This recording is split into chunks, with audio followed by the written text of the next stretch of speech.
Good morning. I am David, Assistant Professor, Department of Mechanical Engineering, Ravaguni College of Engineering and Technology. In this video, I am going to explain some few topics from the 5th unit of Process Planning and Cost Estimation. So this is a second video I am going to post from 5th unit.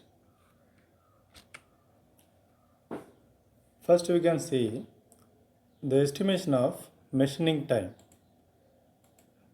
To estimate the cost of any product involving machining operations, the machining time is required to be estimated before the total cost of the product or component can be computed. In addition to the actual time taken for operation to be carried out, time is spent on certain other elements of work that we have to know, we have to find out. The total time required to perform a machining operation consists of the following elements, that is, setup time, handling time, machining time, tear down time, and allowances. Setup time will coming under, this is the time taken to prepare the machine for operation. It includes study the component drawing, draw tools from tool grip, and install and adjust the tools, jigs and witches on the machine. Then handling time. It is the time taken by the operator in preparing a part for machining and for disposing the part after operation has been completed.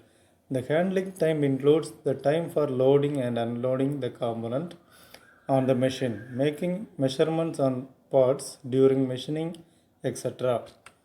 Then third one, machining time. It is a time for which the machine works on the component, that is, from the time when the tool touches the workpiece to when the tool leaves the component after completion of the operation.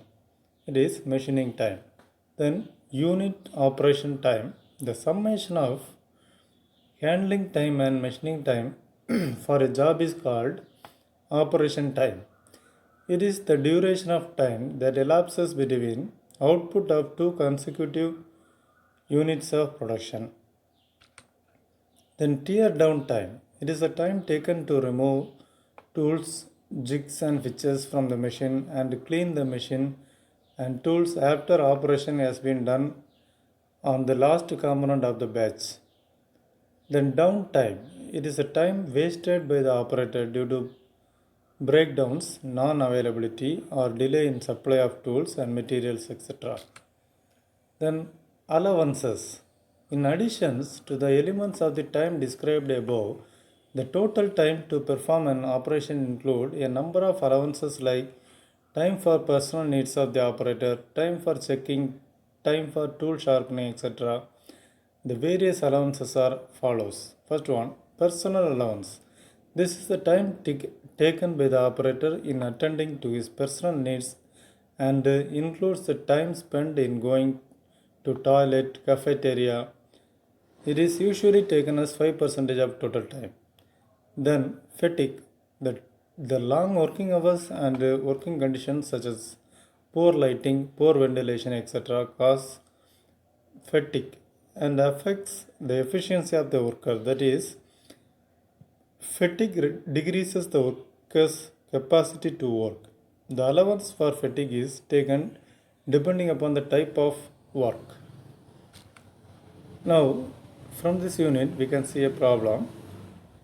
That is, calculate the machining time to tan the dimensions shown in figure, starting from a MS bar of 80 mm.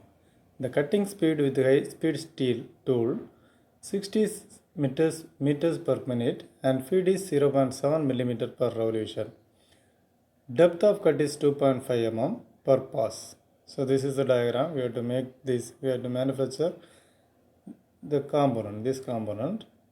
So initial diameter of the workpiece is 80 mm. We have to make two steps for the length of 50 and 50. Solution, this is cutting speed, this is feed. The tanning will be done in two steps. The first step, a length of 50 plus 50 is equal to 100 will be reduced from 80 mm diameter to 60 mm diameter, and in second step the length of 50 mm will be reduced from 60 mm diameter to 40 mm diameter. So first step we can proceed now. For turning from 80 mm diameter to 60 mm diameter, length is 100 mm. We have to find out the n value with respect to the diameter d, that is 80. N value is 240 mm. Number of passes is the capital diameter minus small diameter divided by 2 into depth of cut. So that is 4. 4 times the tool has to be passed on the workpiece. So time required, formula you know, length of cut divided by f into n into number of cuts. So 2.38 minutes. In the first step, we take 2.38 minutes to complete. Then second step, to turn the diameter 40 mm from 60 mm diameter and 50 mm long. So for now, we have to find out the n value separately with the diameter of 60 mm. We get 318 rpm. Number of passes, maximum 60 diameter, minimum 40 diameter, divided by 2 into depth of cut is 2.5, it is equal to 4. So time required for second cutting is 0.9 minute. So the total time required for complete this operation is 3.28 minutes. Thank you, students.